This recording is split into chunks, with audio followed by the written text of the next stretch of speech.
AC and Efforts. This podcast is sponsored by the newsletter Pitch Club, a monthly Substack where you read cold pitches and hear the authors audio annotate their thinking behind how they sold and crafted these pitches that landed publication and riches beyond the imagination. How to pitch an agent, an editor, a feature, an essay, so many more things coming down the pipe. Just hearing how these people work through the selling of our stories, which is the crux of freelance journalism, freelance writing.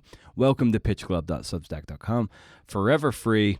Read a little, listen a little, learn a lot. We should all be play fighting in our underwear, you know?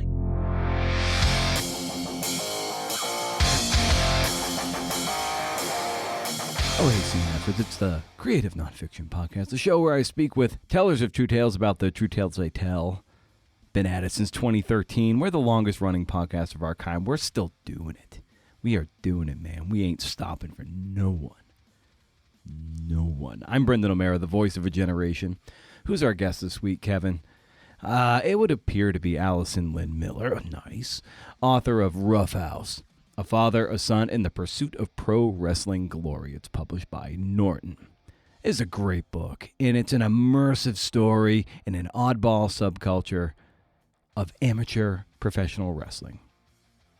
It follows Hunter James, a young man who eschewed the traditional path, the path his father wanted for him, to pursue this dream of becoming the next superstar of the WWE. You're going to think I'm crazy, but this book has so many parallels to being a writer. The luck you need, the timing you need, the skill you need, the perseverance you need, the envy they feel, the subjectivity, voice, style, individuality. But we writers, rarely do we need the abs. But don't we all want the abs? Show notes to this episode and more at brendanomera.com. Hey, where you can read blog posts and sign up for my two newsletters, the Rage Against the Algorithm flagship newsletter, and Pitch Club over at welcometopitchclub.substack.com. The show can also be found on Instagram, at Creative Nonfiction Podcast. If you want to help the show, you can sign up to be a patron at patreon.com/CNFpod.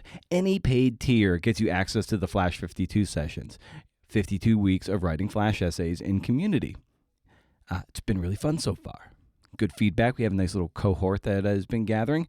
No limit on that cohort. Join in anytime. Just fork over. Just give me that credit card, man, if you don't want to part with your beer money. Leaving kind ratings and reviews of the podcast and or the front runner cost you nothing but a few minutes of your time. But those reviews and stuff, they're a vote in favor of what it is I do. Makes me more attractive to publishers, and that's how I can really get paid. What is it I do? I don't know, beats me. But you can support whatever all of this is. So Alison is a freelance journalist based out of Georgia, which put her in direct overlap with this subculture of backyarders, these aspirational wrestlers and hobby wrestlers. Now, it's easy to poke fun at wrestling as fake. Well, it isn't fake so much as it is scripted brutality. It's danger adjacent, though there's always physical risk when jumping and flipping and kicking. Alison witnessed it all and delivers a heartfelt tale of ambition and striving and of blind belief in the self. In this conversation, we talk about not being able to throw everything into the book, though it's always there, being motivated by slights, finding the narrative arc, the year it took Alison to write her proposal, how wrestling mirrors humanity, making the writing approachable, and maybe we should all be play fighting in our underwear. You can find Alison at AlisonLynMiller.com. That's Alison with one L. And on Instagram at Alison Lyn Miller. Her work has appeared in Sports Illustrated, The Washington Post, and Gardening Gun, among others. She has an MFA in narrative nonfiction from the University of Georgia's Grady College of Journalism and Mass Communication. Blah, man, that was a mouthful. Rough House is her first book. Parting shot on a practice I call deadbolting. And I'm doing something new with the parting shot. Who knows how long it'll stick. I'm recording it kind of as a vlog for YouTube. I bought this set of Bluetooth wireless lav microphones for live podcasts and better audio for video. And I'm going to try to add a little spice to the CNF Pod expanded universe. Maybe it goes to Patreon first. I don't know. Then kicks over to YouTube. Who knows? Nothing fancy, as it'll just be me reading my parting shot script and maybe adding in some special sauce here and there. Maybe some B-roll. Maybe your mom. Riff.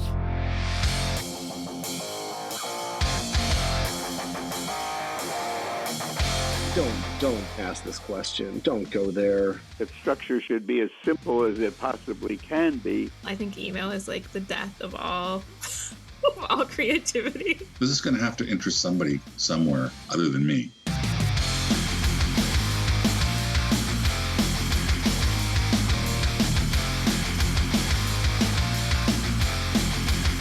For you, like, what are some really great craft books that you love, maybe you revisit, that really help sharpen your saw, your tools? Yeah, when I was in the MFA program at Georgia, we read a couple of different craft books, and I'm trying to remember which one I liked the best. To be honest, I always learned more from reading nonfiction books, the book itself, right? Sure, yeah. Another thing we did in the program was to, as we were reading nonfiction books, we read them as students in addition to writers. I learned how to read books as a writer better through that program. And one book that I'm thinking of right now is called The Last Fine Time. It's by Verlin Klinkenborg, Oh, yeah. which Yeah. I'm kind of saying that wrong, but you know who I'm talking about. Yep. It's not a craft book, but it really stuck with me. That book it's about a bar in Buffalo, New York. My parents were from the Buffalo area, so maybe that's why it struck a chord. But I think really it transported you to a place and a time, and it was about ordinary people. But it just was so impactful in the way it was written that that made you care about them and made you care about the places that they cared about, and kind of it made you understand something about a community and a geographic place. And I think that is kind of what I tried to do with Rough House, now that I'm saying it out loud. Yeah. Yeah. Well, it's a great point to underscore that the best books on writing aren't necessarily craft books. They are just books you deeply admire that you revisit over and over again. Like I would say an up and coming director, or even established directors, they don't read or watch, let's say, instructional videos on how to make movies. They just watch a lot of movies and they just interrogate everything, right? Right. Yeah. Another book that comes to mind that I just had covered in Post-its and pencil marks was John Branch's The Last Cowboys. And that's about a rodeo family. Pretty sure they're in Wyoming. It's been a while since I read it. John Branch is, of course, the New York Times sports writer, but he's one of those sports writers that he's not really covering what happened in the game. He writes about people whose lives are intertwined with sport. But it's another one that was, a family that you would have never known about or encountered ever. And they were kind of at this pivotal point in their careers as ranchers and rodeo performers.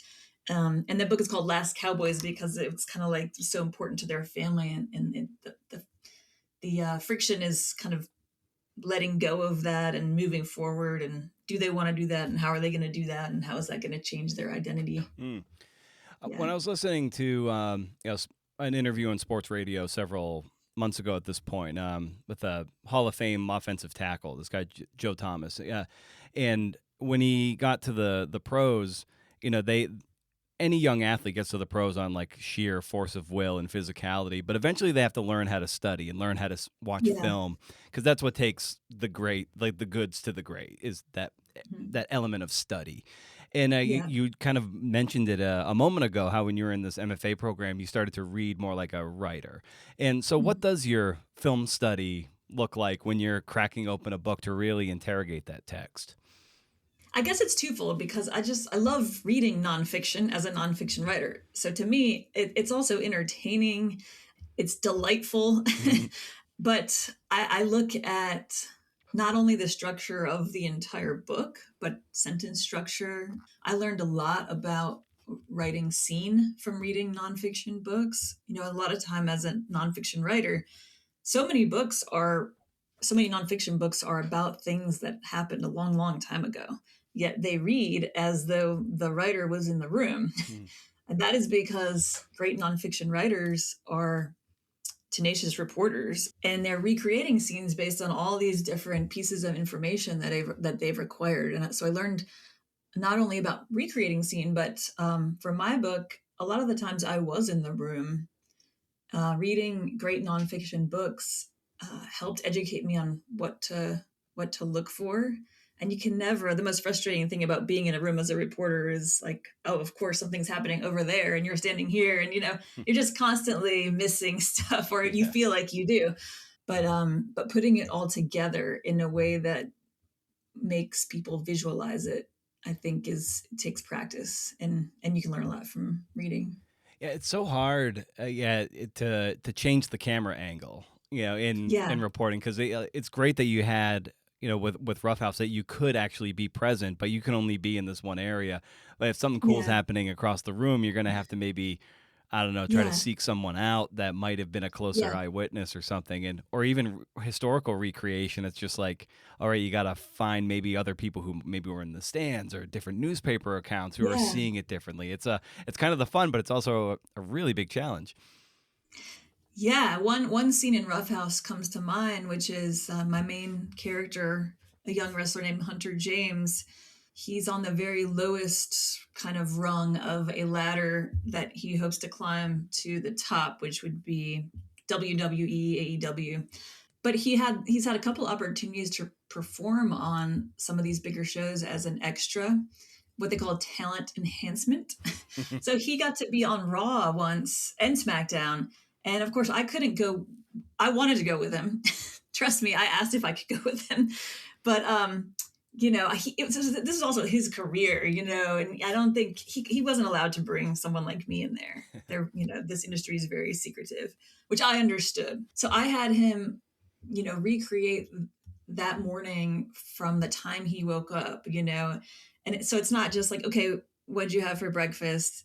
Eggs. Okay. That's not enough. How did you cook the eggs? What did you have with the eggs? What did you have to drink? What brand of energy drink? What color was the cooler that you packed? What gas station did you stop at to change into your gear? So it's, especially with people that aren't used to being interviewed, I'm asking him all these just really micro questions. And I think when you do that, people are a little bit like, why do you care? But so what you do is you say, I wasn't there, and this is an important scene, and I'm going to recreate it in the book. And then it's like, oh, okay, yes, it was Monster Energy drink. Mm-hmm. When you're interviewing for that, how would you characterize, just the way you approach interviewing, be it for scene or information, the stuff that helps round out character, round out narrative?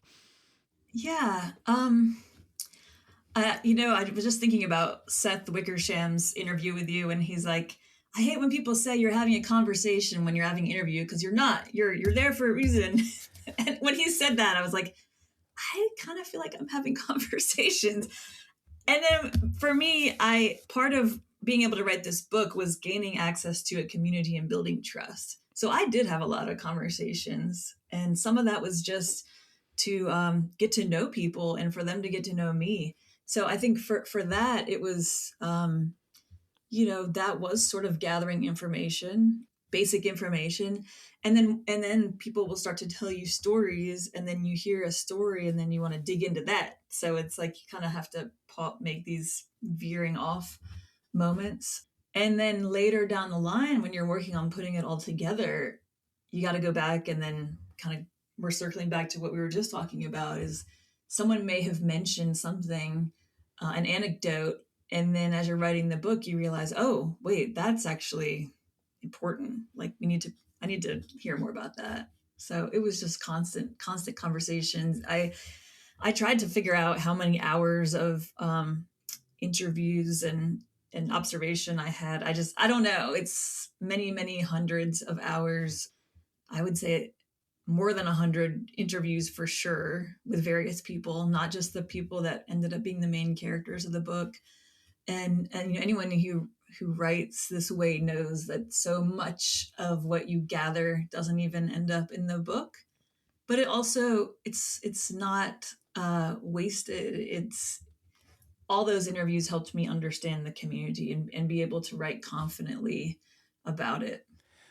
Similarly, when I was writing The Front Runner and reporting The Front Runner, very few people of the hundreds I talked to and the thousands of articles I read and all that stuff, like very few really got on the record in the book in a substantial way.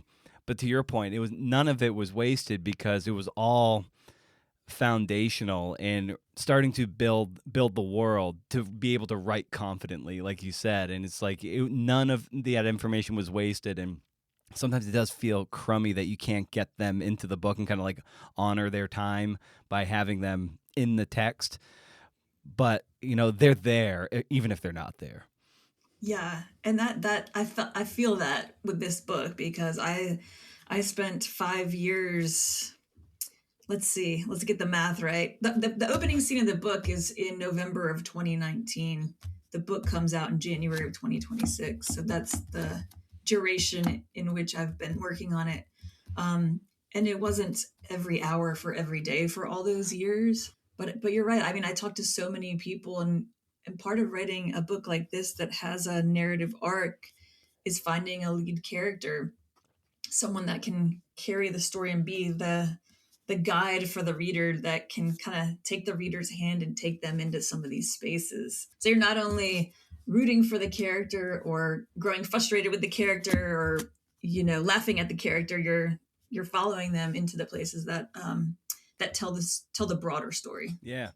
Treating with characters with care and sensitivity and respect is really important, especially when you're in a world of, professional wrestling, which has a reputation of just being like goofy and fake and over the top of what, but it's the people who take it seriously. It's a very, these people are incredibly athletic and tremendous performers, but it's easy to poke fun at, and you never get that sense from you. Like you really honored their place in this world without taking jabs at it.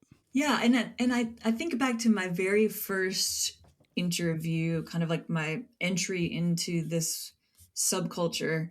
And it was with a wrestler here in Athens, Georgia, where I live. His name is Justin Legend. He now runs a promotion called Classic City Wrestling here in Athens. They actually pair their shows with live music, which is pretty unique in the industry. And they run it in a historic music venue here in Athens. But he was the first person to kind of take me behind the curtain. We sat at a coffee shop and probably talked for an hour and a half. And, he talked about the industry. He talked about growing up as a kid, watching wrestling with his dad. But the thing that he said that stuck with me, and really the reason why I wrote this, what inspired me to write this book, was at the end of our talk, he said, the lines are clear. In wrestling, you know who the bad guy is, unlike in real life. And what he meant by that was, the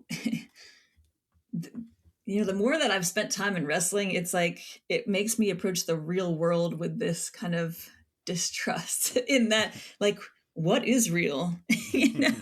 So the thing about wrestling, for all its hyperbole and exaggeration, it's honest with its viewers and performers about what it is. It embraces its ridiculousness. It's like what he was saying is, in the real world, that's the scary place. That's where you don't know if someone is being authentic with you. With wrestling, it's a performance, but you know that. Yeah. and the thing about wrestling is, at its heart, it's a battle between good and evil, right? Which just resonates with anyone on the planet. And in the end, the good guy will always win. Not every match. It's a back and forth and ebb and flow. But that's why you can sleep at night. That's not the case in the real world. Mm. Yeah, and with wrestlers too, it's very stylized and voice driven, which so much of what you wrote about in the book, like I was just overlaying what it is to like be a writer too, and especially like a working writer or an emerging writer or mid-career, and you're still trying to get a toehold with some authority. And Yeah. so I was thinking of voice, and just for you as a writer, how did you kind of land into something that feels like your pocket, your voice? Yeah. Do you mean like voice in writing style, or is that what you Yeah, mean? yeah, Yeah. writing Yeah. style, yeah, and you can even expand that to what you're attracted to and your taste, because sometimes the voice comes across to what you care to report on too. Yeah. I felt that I was the one to write this book because for a couple of reasons. One, I'm from here. I mean, I grew up, my parents grew up in Buffalo, but I grew up here in Georgia, very close to a lot of where this book takes place, right? And in these small shows were happening even when I was growing up, but I didn't know because my dad didn't watch wrestling. And it's really this generational thing I discovered. So for one thing, when I approach people, I could say, "Oh yeah, I'm from Hartwell, Georgia," and they're like, "Oh yeah, I used to perform at the it's they knew the place, and that signaled to them that I was safe. I wasn't flying in from New York or LA and just gonna kind of write something transactional. I wasn't stealing their story. I want to celebrate them. And then another thing that when I think of voice and I think about how I wrote this book and what I learned from writing this book was initially I was just so thrilled to have access to this community in which I found just so many compelling stories, right? So many people that had lived hard lives and they were in the ring or around the ring because it made them feel good, right? As much as they were physically in pain a lot of the times, it delivered this catharsis that they could not get anywhere else. But what I knew was that I had to explain this to people, kind of going back to what you said. Yes, wrestling is ridiculed, it's misunderstood, it's kind of like the punching bag of American pastimes. And yeah, it's goofy, and that's why I love it, and that's why everyone loves it.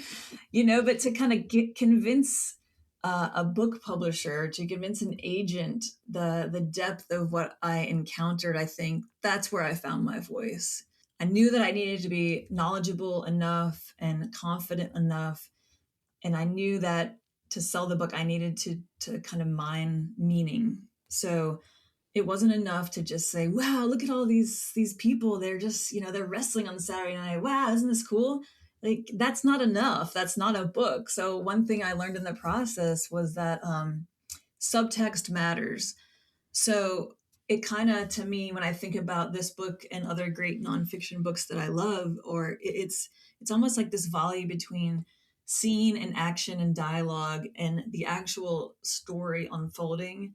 And then the writer comes in and says, this is why this matters, or here's some context. And that's what makes a book universally appealing. And that's what I hope makes this book appealing to not only wrestling fans, but to anyone that's interested in American culture, sports, just theater, performance. I mean, there's so many. I at one point I had this kind of running document that was called Universal Themes, And sometimes as a writer, yes, it's creative and it's messy, but sometimes you kind of really have to sit down and like draw it out and try to connect things that are happening, things that you're seeing with some of these deeper meanings so that they can kind of, so you can have that volley in the book.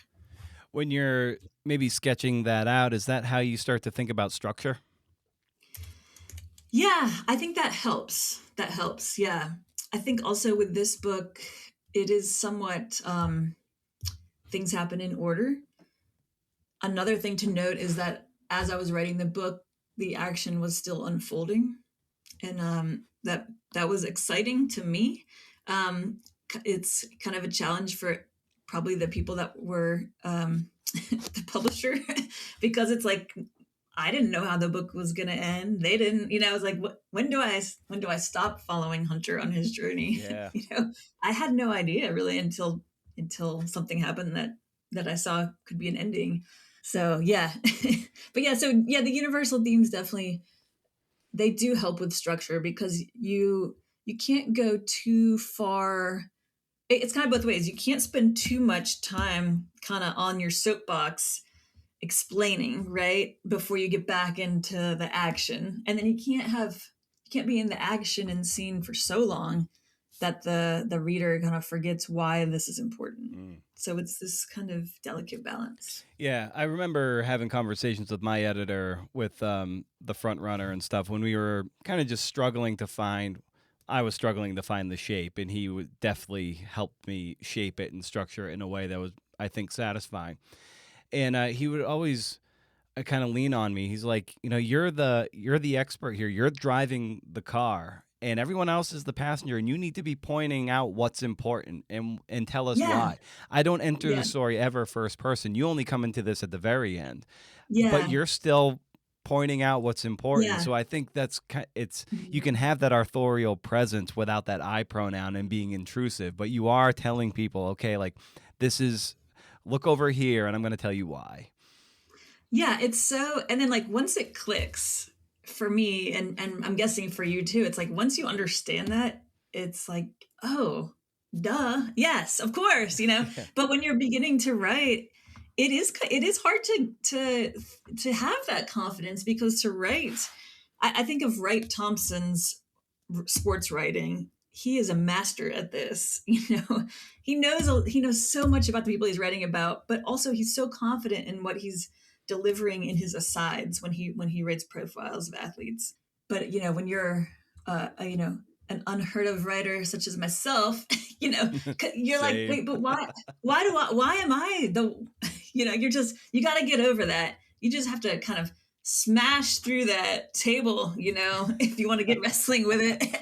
And because you can't, no one wants to read something that they can sense is written by someone without confidence. Yeah. Like, my editor would say, like, your thumb is on the scale here. Like, this is your biography and your take on this person's life, your interpretation. Someone else might have a different interpretation, but based on your research and reporting, this is what the meaning you have to imbue on the text. Yeah. And similarly, it's like you have to have like, it's all those people you interview that didn't necessarily get on the record, but they are giving you that authority so you can put your thumb on the scale of this story and it feels unique to you. Only you could have written Rough House. Absolutely. The thing too, you said, earlier about, just various bits of information, like that doesn't make a book. Like really what makes a book is that narrative and that drive. And what was the challenge of, finding the drive in the engine for this book?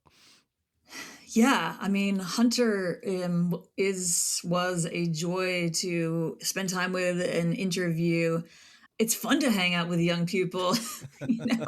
One time at a show, someone asked if I was his mom, or actually didn't even ask. They just assumed I was his mom. And I was like, wow, okay. But I mean, he has the energy and drive of a young person, and he doesn't have fear. I mean, he doesn't give a shit what you think. If you think he's stupid for making this life choice, for following his dream, and that's really fun to be around. And that that exists less in older characters. So I think for him to be the person to push the book forward, push the chapters forward, it was just natural because it was kind of a coming of age for him. I mean, when I met him, he was a few days shy of his 17th birthday. Now he's probably 22 or 23. I mean, a lot changes in those years, right? He graduated high school. I mean, he really dove deep into, this quest to become a professional wrestler. So it was just so natural. I mean, once I landed on him as the main character, I knew that it was gold, because the confidence in him being so young and him being in such a dangerous industry, it's like something's bound to happen, right? Mm-hmm. and luckily he's okay. Like, he's not paralyzed or hasn't broken anything, which does happen quite often. In 20 years he's probably going to be in a lot of pain if he continues this. But he doesn't care.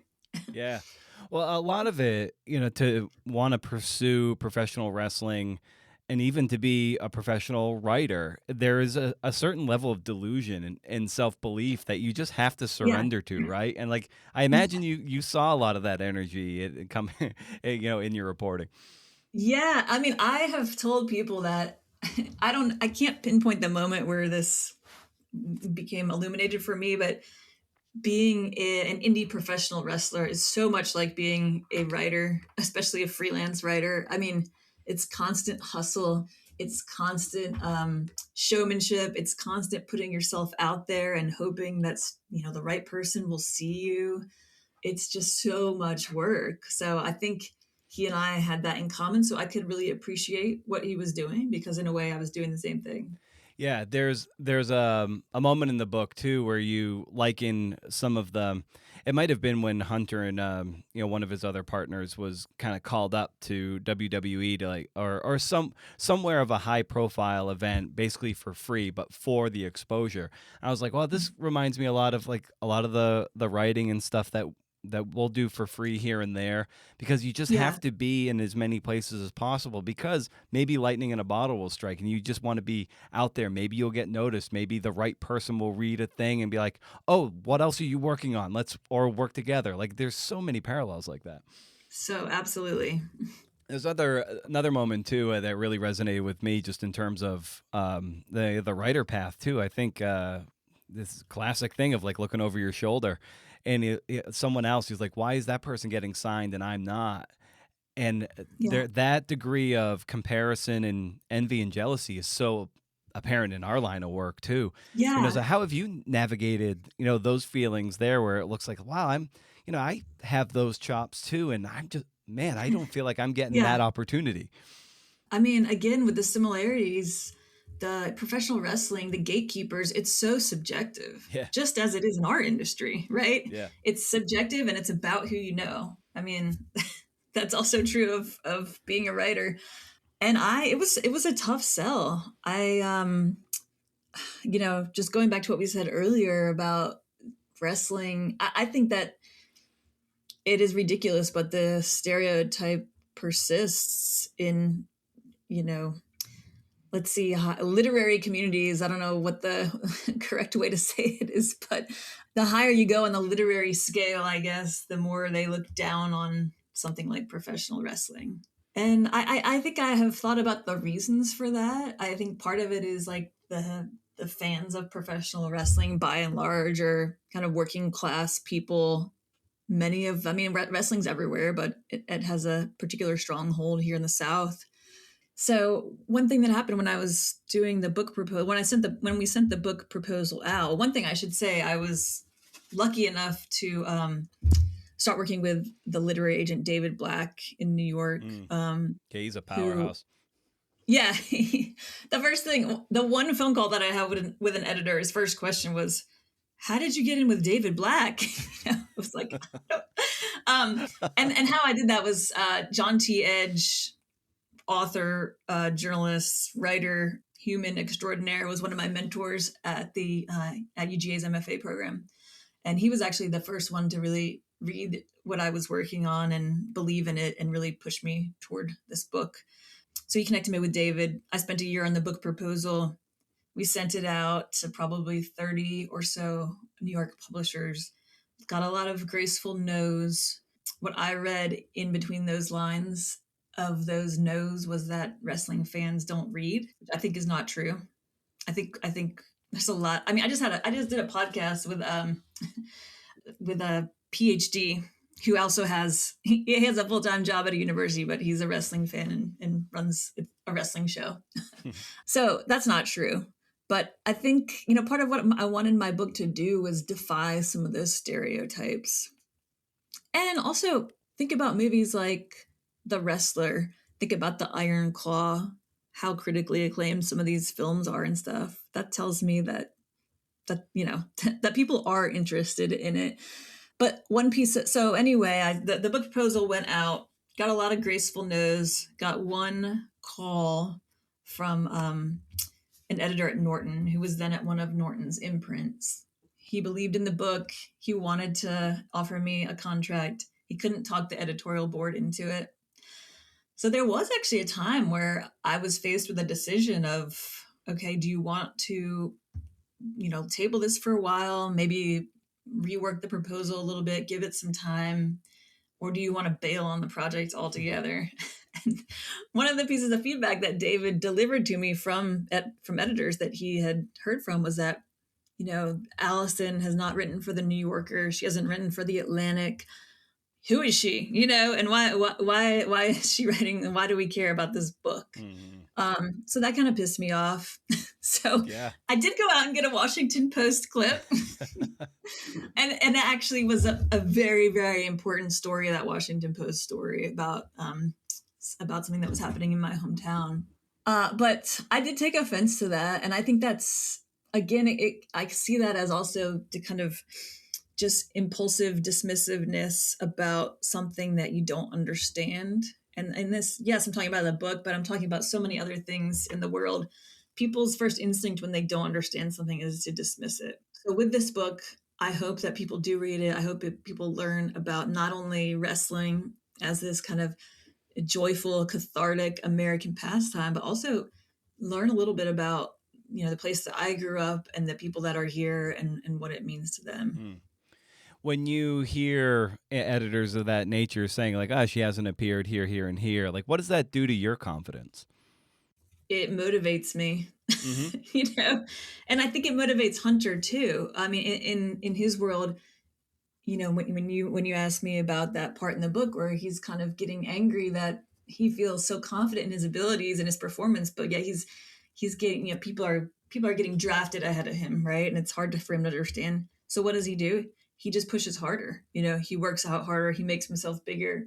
He goes to 4 shows in a weekend. I mean, and I think that's what I try to do also.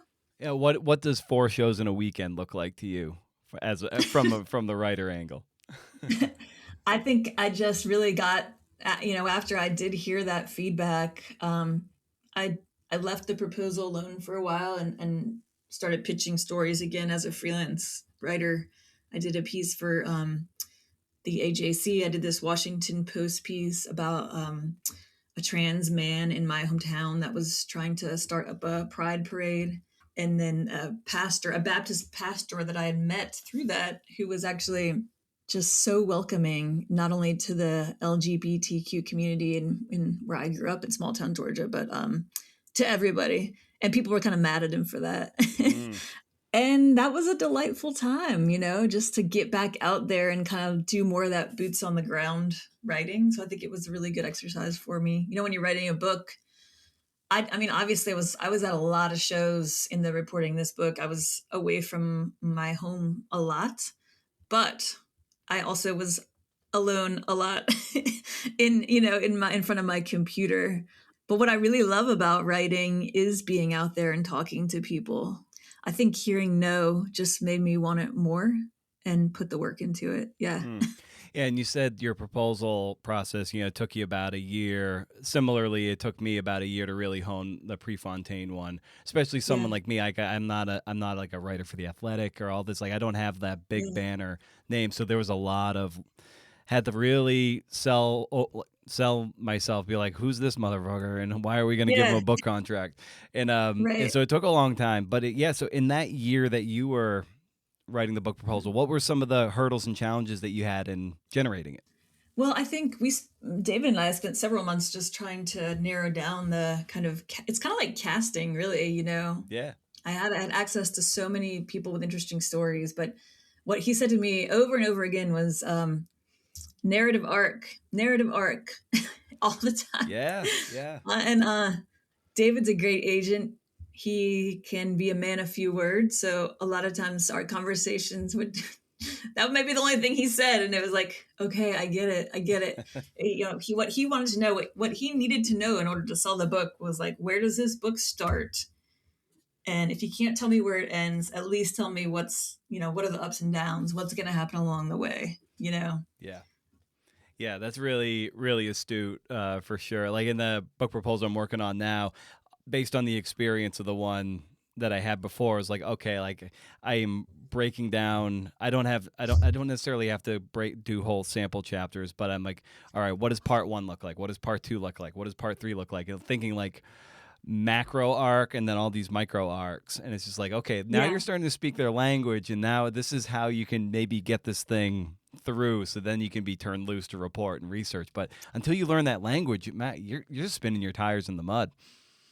Yeah, and I guess to continue the story about how I ended up getting the book contract was that I went back to the proposal, and I did rework it. I put Hunter and his father I led off with that. In the original proposal, that was I was focusing on kind of more about the history of wrestling and kind of leaning into these themes that I had discovered, but the character part of it was kind of coming second.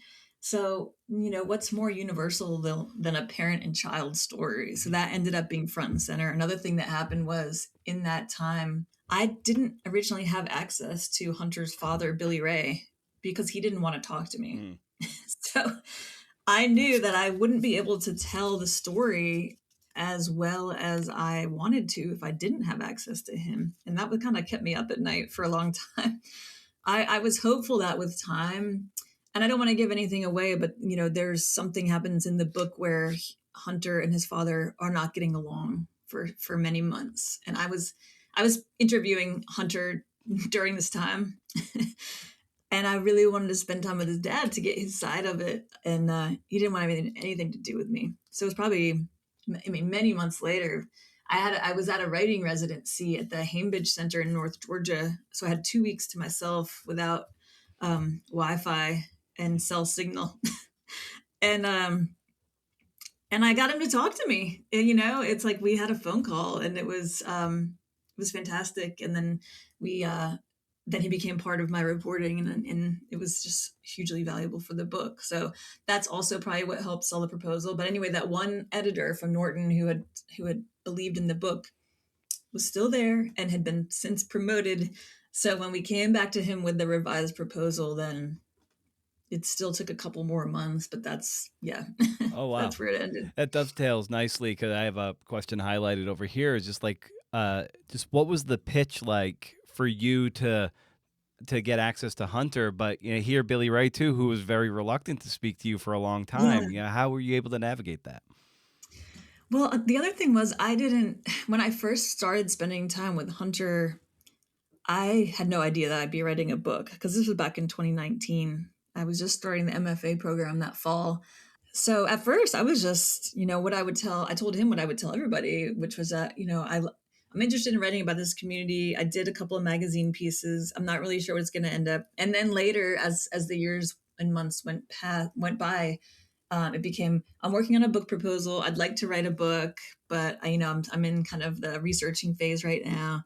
And then finally it was like, okay, Hunter, I really think that you need to be the kind of central focus of this book. How do you feel about that? Because of course I wanted to be transparent. And of course he was thrilled, because again, I hope that this is good for his career too. He's in the business of self-promotion more so than me, So, for him, anything that gets his name out there is great. It wasn't like I walked in the front door to the Landmark Arena in Cornelia, Georgia and said, hey, I'm writing a book, Yeah. It didn't happen that way. That happened many, many, many years later. And what do you think the subculture of amateur professional wrestling, or even professional wrestling, like, what do you think that's really tapping into? I think that professional wrestling just totally mirrors humanity. And what I mean by that is, think about your own life, and I think about my life. Last night I went to my friend Beth Birch's book launch. She's a lawyer, a law school professor, a legal scholar, but also a narrative nonfiction writer. So after that, I was in a room with basically like the entire UGA law school, which is not my usual setting. But again, it's like when we as human beings are in different spaces, we play up different sides of our personality, right? So that's all that wrestling is like playing up different character elements in a ring and then punching and throwing people around while you're doing it. So once I realized that, it's like, it's not only the, the character elements that we present to other people. It's like, we do hurt each other. We go after each other in real life. We exaggerate our experiences. We blend fact and fiction. Of course we do, So it's like the stuff that happens in the ring is the stuff of life. And I think that's what I'm trying to show people in this book is like, I'll read a line from the proposal here just because I've got it open on my computer. In a world where truth is increasingly elusive, it's wrestling that offers certainty. And then also amidst the savagery, there's gentleness, and beneath the illusion, integrity. So that's another thing that I encountered was this trust. I mean, if you're getting into a ring with someone, and being thrown around and potentially landing on your neck, you're putting your life in someone's hands, really. So there's this, as wild and crazy and violent as it is, it's also so gentle and so respectful, and there's so much trust there, and it's so valuable in the lives of people who are involved in it. And what I realized by the end, and the reason that I inject myself back in, and we could talk about this. I just kind of was thinking about the discussions I had with my editor about like, will you use the word I? Will you be in the book? And I had strong feelings about that, but I do come back at the end of the book because I really feel like there's something so valuable about play fighting. So if you have kids, and if you were ever a kid, you remember how fun it is to like wrestle your sibling, right, on like the mattress of the living room floor or whatever. And it's like, you never want to, of course you didn't want to get hurt. You probably didn't want to really hurt your sibling. Maybe you did, but you learn boundaries and within this physical interaction, right? And then you're all sweaty and excited, and you're like, you feel better about life, you're less stressful. So I kind of make this plea of like, we should all be play fighting in our underwear, like that's one of Hunter's phrases is like, wrestling, it's play fighting in your underwear. It's like, why do we stop play fighting when it delivers so much to us emotionally? Well, there's an element of we just as adults forget how to play in general, be it, like very few people go out and join a beer league softball thing and try to tap into the things that were fun when they were younger. Like just surrender to the quiet desperation of the long malaise. Yes, exactly. Yeah, 100%. Yeah, it's playful, and it knows that professional wrestling. I mean, yeah. Yeah, that moment when you come in the book, I believe one of the first sentences was like, "This is a subculture I sought to disrobe," and that's kind of good, like getting down to the playing in our underwear. But that's ultimately what you do in 260 some odd pages. Like that's, you do disrobe it, but you ultimately have like a kind of a deep respect for it. I would say even a love for the subculture. Yes. And I feel like I've grown quite defensive about it, not only defensive of the people that I spent time with, but wrestling as a whole.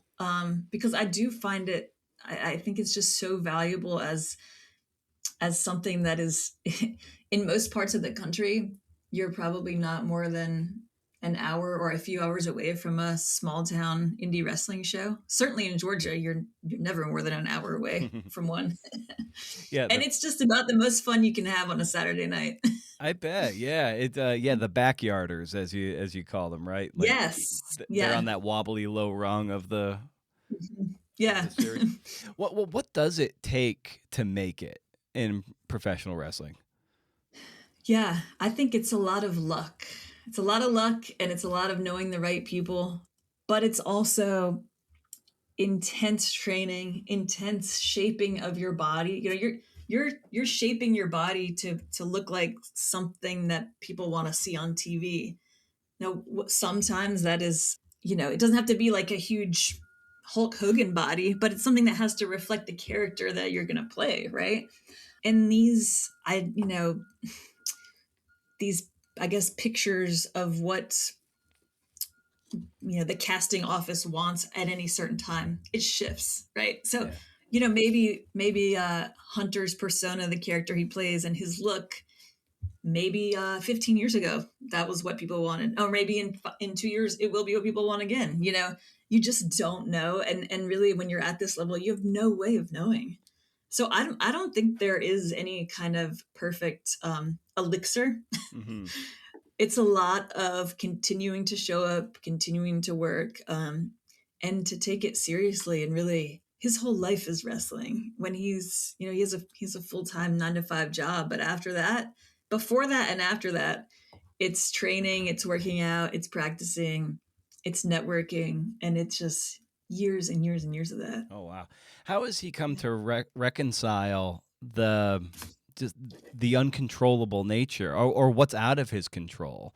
How has he been able to navigate that? I mean, you can extrapolate that to writing too. It's just so much of that. Like, again, I keep coming back to that, but I read this book as a writer. I'm like, my God, there's no difference here.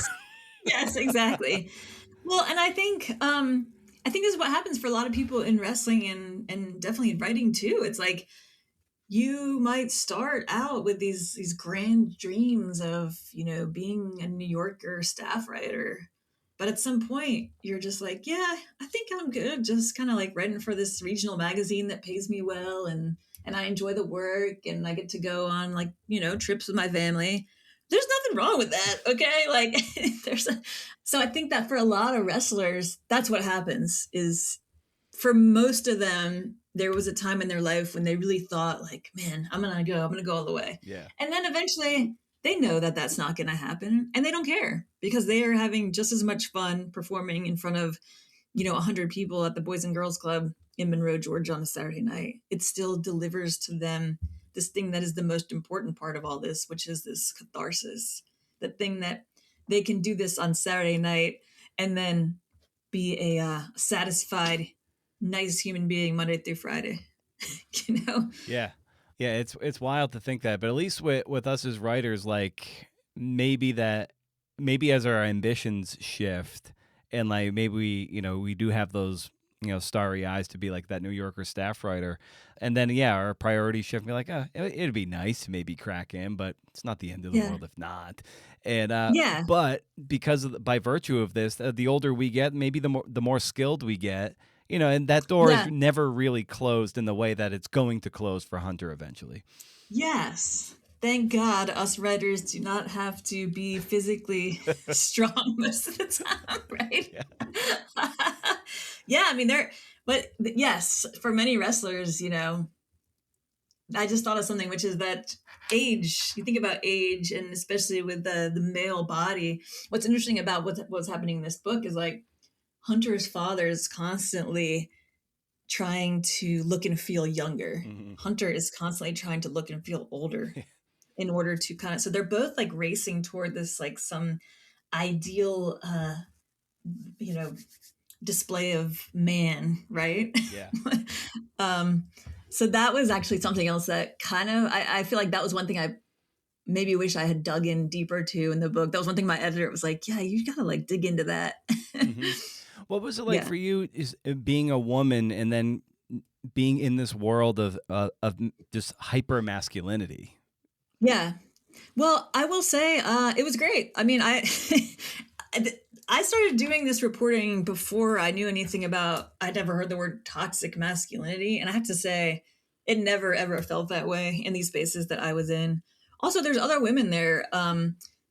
Definitely far fewer women than men performers on this level and on all levels in wrestling.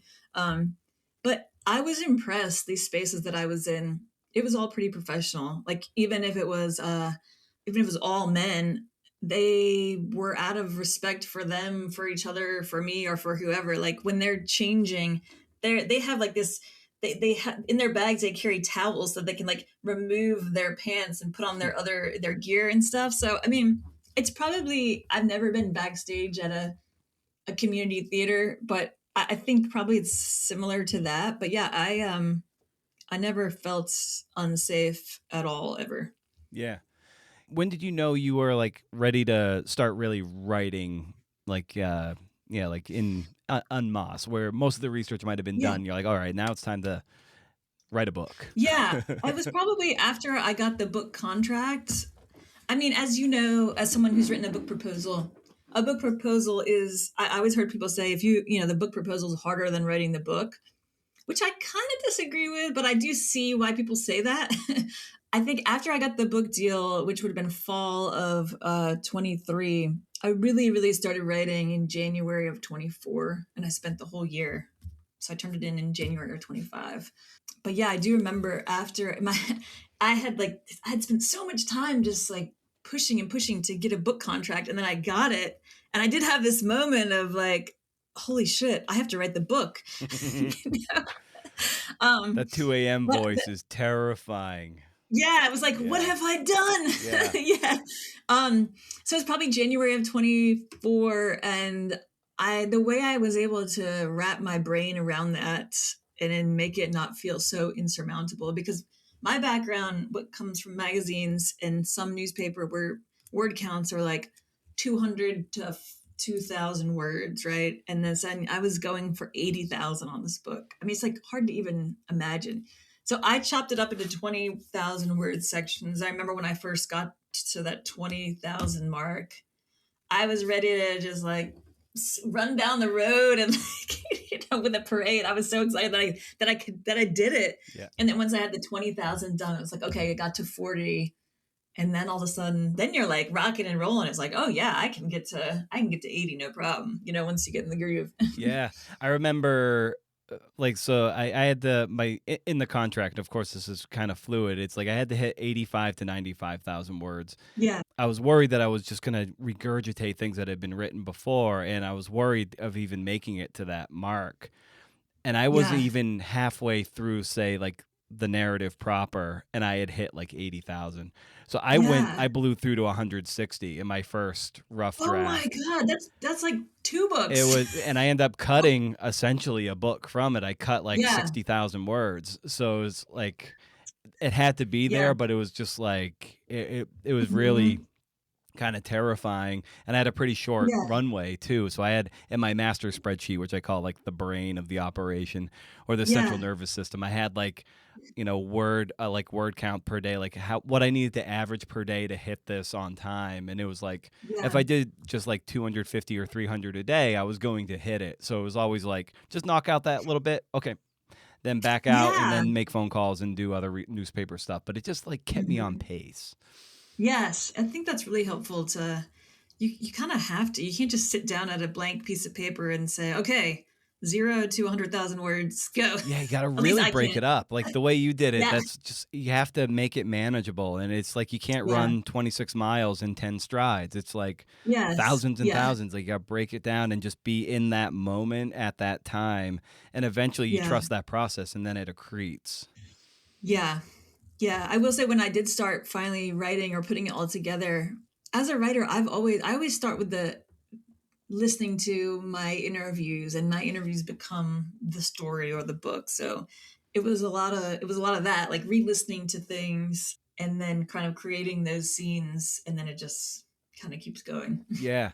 Was there a piece of writing advice that you really leaned on, from be it maybe hard won on yourself from yourself, or just from a Ted Conover or a John T. Edge, that helped power you through in those dark nights of the soul? I think one thing that John T. always says is, don't say I have to write, say I get to write. Like it's not a job. It's like no one made me write this book. I made myself because I wanted it. I wanted this book to be out there in the world. So I think kind of reminding myself that it's like, this is what I'm good at, and this is what I love to do, and I should be happy doing this. I think the moment it becomes a job, or the moment it feels like work, that's kind of when you know that you need to move to a different project. Yeah. I'm reading, I think you pronounce his name Geary. I'll say Geary, but it might be Geary or something like that. But Gary Nathan's The Changeover, about Alcaraz and Sinner, this new tennis rivalry. His book came out last year, and I'm reading it now. It's excellent.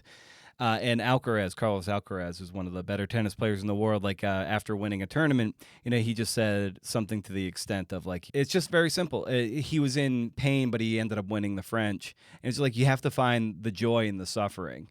And like there is so much of that kind of self-loathing when it comes to writing too. But like, when you get to do it, but then you ground yourself, be like, oh no, like a pro pushes through.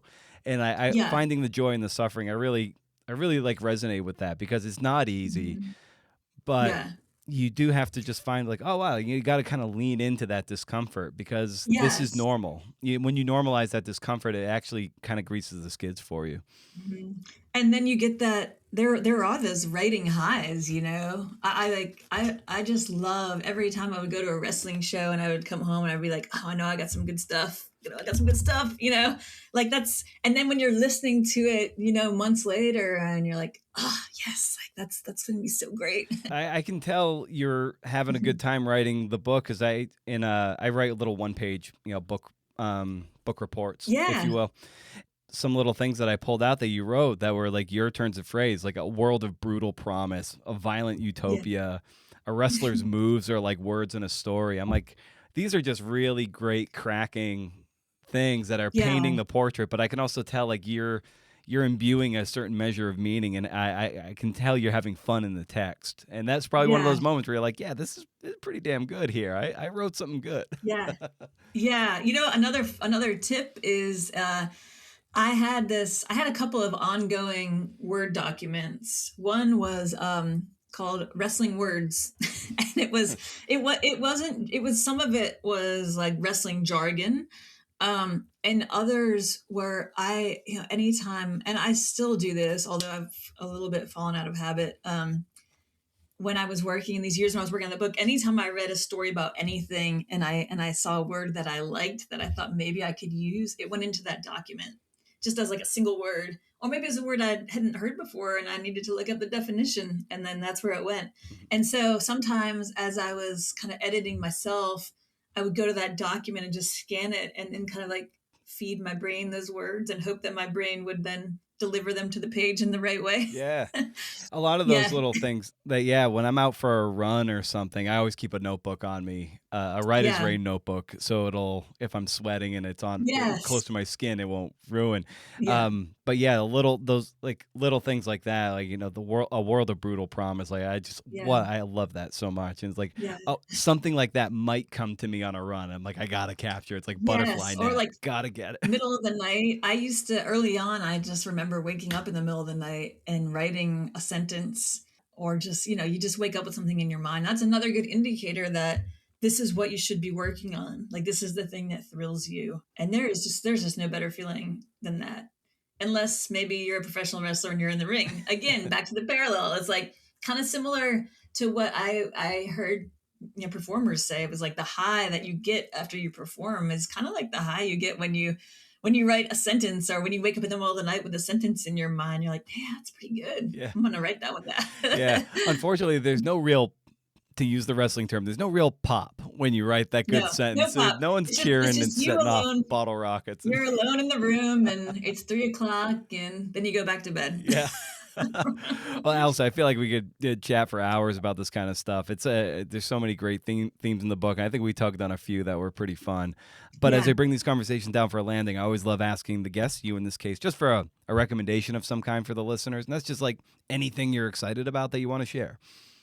Yeah. Let me think of what I would say, if you haven't read Josie Reisman's book, Ringmaster, it's I think the subtitle is The Unmaking of America.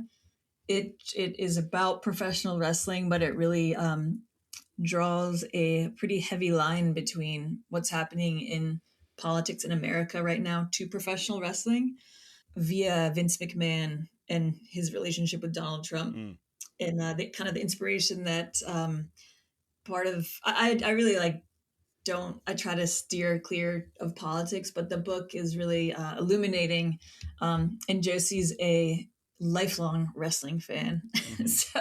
But once you read it, you will no longer look at politics or anything else for that matter the same again. And you certainly won't look at wrestling the same again. Oh, amazing. Well, Alison, thank you so much for carving out time to talk shop and come on the show and talk about your wonderful book. And yeah, this is a lot of fun. I look forward to future conversations down the road. This is great.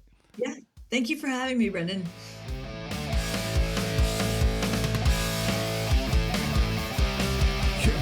Awesome. Thanks to Alison for coming to riff with me. No, we didn't win the Golden Globe for Best Podcast. Is there a more ludicrous award out there? Will they add Best Blog next year? Best Substack? The absurdity of this world, man. I can't even. So I was dropping off my lady wife at work the other day, which is something I love doing. You know, we throw the dogs in the car, we listen to the final segment of the first hour of the Dan Patrick Show, which is usually kind of like annoyingly caller heavy. Neither here nor there. It's dark out, it's quiet, it's cold.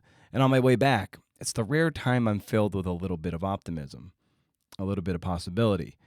Yeah, maybe even hope. You know, strike that.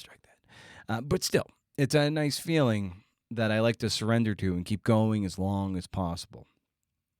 Yeah, at this time of day, it's about 7 a.m. by now.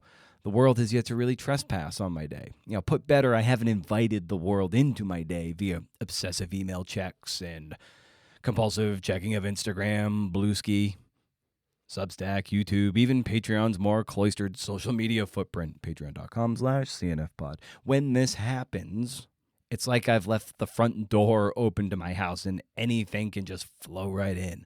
Bugs, a breeze, some fucking drifter, your mom, JK. But seriously, the only way to keep this shit from passively cluttering up my headspace is to shut the door and turn the damn deadbolt. The practice of deadbolting, for me, allows me to sink into the highlight of my day, which is always my journaling. I've got my coffee, and there's there's very little tech around me. In a perfect world, on a perfect morning, I've put my phone in another room, or at the very least, beyond arm length, and ideally out of sight. It's like, I don't crave Oreo cookies if they're not in the house, but if you put a sleeve of fucking Oreos within arm's length and within eyesight of me, everybody, BO's getting on the shame train because those Oreos are going down. You know, sometimes I'll even put the noise-canceling earmuff things on my head. They're not even headphones. They're just ear protection. If you're cutting the grass or something like those things, shooting your gun.